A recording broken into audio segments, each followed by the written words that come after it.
उर्दू बोलने वाले कॉमेडी शायकीन पाकिस्तानी हो या हिंदुस्तानी, एक थिएटर प्ले को फरामोश नहीं कर सकते। 1989 के स्टेज ड्रामे बकरा किस्तों पर का हर फनकार भी इस ड्रामे की कैसेटों की तरह घर घर पहुंचा और दिल दिल में उतरा। इन्हीं फनकारों में एक नुमाया चेहरा रूबी नियाजी का भी है। रूबी नियाजी का सफर थिएटर से टीवी तक पहुंचा और जल्द ही रूबी सिनेमा स्क्रीन पर भी जलवे दिखाने लगी। तीनों प्लेटफॉर्म्स पर उन्हें यकसां पजीराई हासिल हुई। रूबी करियर के उरूज पर थी और मजीद उरूज की तरफ जा रही थी, मगर मोहब्बत का तीर ऐसा चला कि सब कुछ तबाह हो गया। शादी करते हुए उनकी आंखों में हसीन ख्वाब थे, लेकिन ये ख्वाब शादी के कुछ माह बाद ही खत्म हो गए। एक खौफनाक सदमे से रूबी की जिंदगी कुछ इस तरह बदली कि वो आज तक मुकम्मल गुमनामियों के अंधेरे में हैं। आंटी, आज मैं बहुत खुश हूँ। बहुत खुश हो?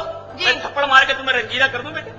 ओहो आंटी, वो माइकल है ना, माइकल, वो अमेरिका से आ गया। रूबी नियाजी की पैदाइश 1972 को कराची में हुई। कराची से ही तालीम हासिल की, लेकिन जल्द ही शोबिस की दुनिया में कदम रख दिया। उनके फनी सफर का आगाज कॉमेडी के शहंशाह मोइन अख्तर और उमर शरीफ के साथ हुआ। उस वक्त उनकी उम्र 16-17 बरस के लगभग थी, लेकिन जौहर शनास आंखों ने उनकी फनी सलाहियतों को भांप लिया था। उमर शरीफ जैसे मारूफ और मुमताज कॉमेडियन ने अपने तारीख साज मजाहिया उर्दू थिएटर का आगाज किया तो रूबी नियाजी को इसका लाजमी हिस्सा बना लिया। रूबी नियाजी भी अपने उस्ताद की तवक्कुआत पर पूरा उतरी और पूरी लगन से काम किया। नाज़रीन ने खूब पजीराई बख्शी और रूबी स्टार बन गई। 1989 में उमर शरीफ ने अपनी टीम के हमरा शोहरा आफाक स्टेज प्ले बकरा किस्तों पर कराची के स्टेज पर पेश करना शुरू किया। ये एक साफ सुथरा मजाहिया उर्दू स्टेज ड्रामा था जिसे लोग अपनी फैमिलीज के साथ देखने जौक दर जौक थिएटर का रुख करते थे, लेकिन ये इस ड्रामे की मकबूलियत का सिर्फ एक पहलू था। बकरा किस्तों पर की मकबूलियत सिर्फ कराची तक महदूद नहीं रही, बल्कि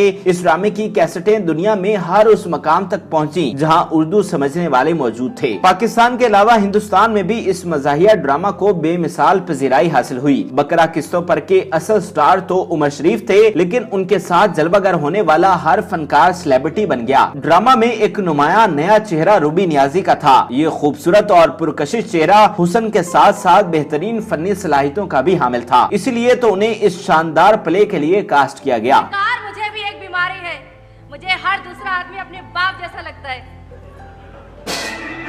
बकरा किस्तों पर की शानदार मकबूलियत के पेश नजर उमर शरीफ ने उर्दू स्टेज ड्रामों का सिलसिला जारी रखा। उनके स्टेज ड्रामे इंतहाई म्यारी और जानदार होते थे। इन ड्रामों की खास बात यह थी कि उन्हें फैमिली के साथ बहुत इत्मीनान के साथ देखा जा सकता था। कॉमेडी भी इंतहाई जानदार और म्यारी होती थी। बकरा किस्तों पर की कामयाबी के पेश नजर जब उमर शरीफ ने बुढ़ा घर पर है बनाया तो रूबी नियाजी इसका भी हिस्सा थी, और क्यों ना होती, वो अपनी लगन और मेहनत से साबित कर चुकी थी कि वो एक बेहतरीन अदाकारा है। सुनो, हाँ? बुड्ढा घर पे है।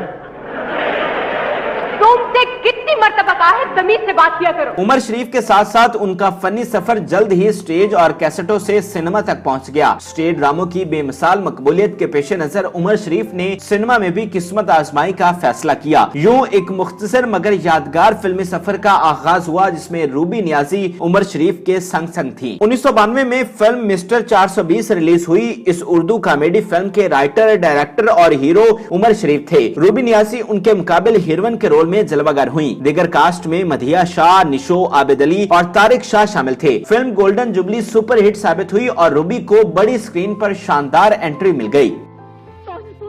अमेरिका में भी क्या कर रही हो? मैं हूँ आपका सुहाग पूरा।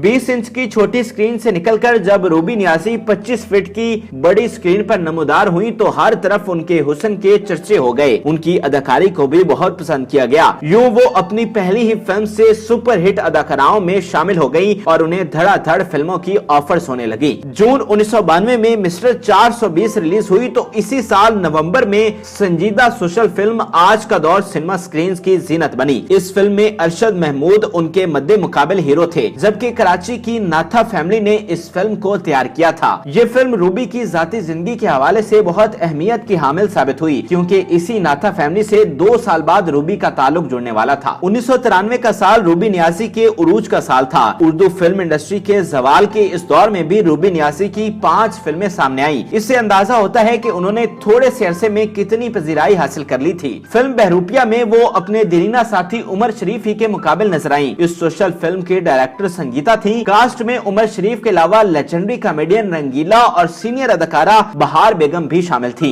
90 की दहाई उर्दू पंजाबी डबल वर्जन फिल्मों का दौर था। शान उस दौर के सबसे बड़े हीरो थे। रीमा और मदिया जैसी हीरोइंस शान के मुकाबले जलवागर हुआ करती थी। फिल्म इल्जाम में रूबी को शान की हीरोइन बनने का मौका मिला। वो प्रोड्यूसर रमजान नाथा की तवक्कुआत पर पूरा उतरी और बेहतरीन अदाकारी का मुजाहरा किया। इस फिल्म के कई गीत शान और रूबी पर अक्सबंद हुए और बहुत पसंद किए गए और उन्हीं में एक गीत जानिया तेरे तरले था। शान और रूबी की फिल्मी जोड़ी को पसंद किया गया तो दीगर फिल्म साजों ने भी उन्हें इकट्ठे कास्ट करना शुरू कर दिया। रशीद डोगर की Urdu Punjabi double version film जादू नगरी इसकी मिसाल है। इस फिल्म का गीत जादू नगरी तू आया कोई जादूगर रूबी और शान पर अक्सबंद हुआ और मकबूलियत हासिल करने में कामयाब रहा। रूबी नियाजी ने जब फिल्म इंडस्ट्री में कदम रखा तो पंजाबी फिल्में उर्दू फिल्मों से ज्यादा मकबूल थी और पंजाबी सिनेमा के सुल्तान सुल्तान राही थे। हर फनकार को शोहरत में इजाफे के लिए सुल्तान राही के साथ काम करना होता था। रूबी को अपने करियर की पहली मुकम्मल पंजाबी फिल्म में सुल्तान राही के साथ काम करने का मौका मिला। ये एक्शन फिल्म पुरानी पापी थी। इसके कास्ट में सुल्तान राही, साइमा, हमय्यो कुरैशी और रूबी नियाजी नुमाया चेहरे थे। 1993 में ही रूबी के करियर की एक यादगार और खूबसूरत फिल्म जन्नत भी रिलीज हुई। इकबाल कश्मीरी की ये उर्दू फिल्म एक मुनफरिद और फैमिली फिल्म थी। सुपरहिट पीटीवी ड्रामे गेस्ट हाउस से मकबूलियत हासिल करने वाले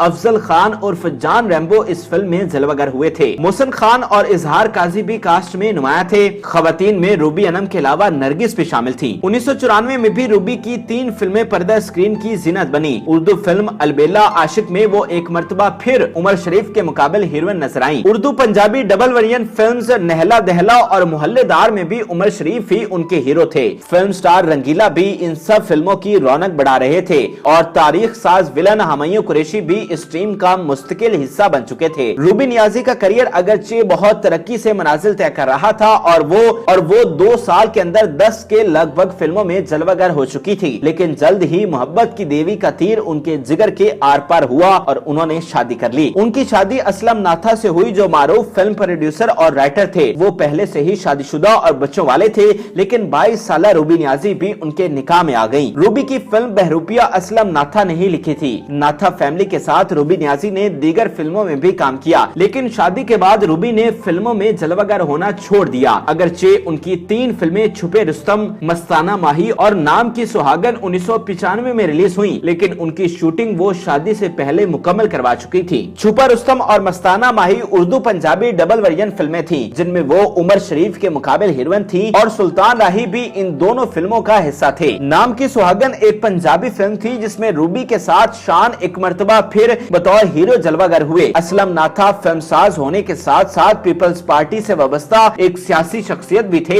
और कराची के सियासी और लसानी झगड़ों में उनकी शोहरत एक बदमाश की थी। आपको ये जानकर बहुत अफसोस होगा कि यही झगड़े और दुश्मनियां उनके कत्ल का मुअज्जब बने। 1994 में रूबी की उनसे शादी हुई और 1995 में असलम नाथा कत्ल कर दिए गए। रूबी नियाजी ने तो शादी के बाद काम छोड़कर असलम नाथा से वफा निभाई लेकिन असलम की जिंदगी वफा न कर सकी। रूबी शादी के कुछ ही माह बाद बेवा हो गयी। बेवा हो जाने के बावजूद उन्होंने दोबारा फिल्म इंडस्ट्री का रुख नहीं किया और मुकम्मल गुमनामियों के अंधेरे में चली गई। ऐसी गुमनामी जहां से उनकी कोई खबर नहीं आती।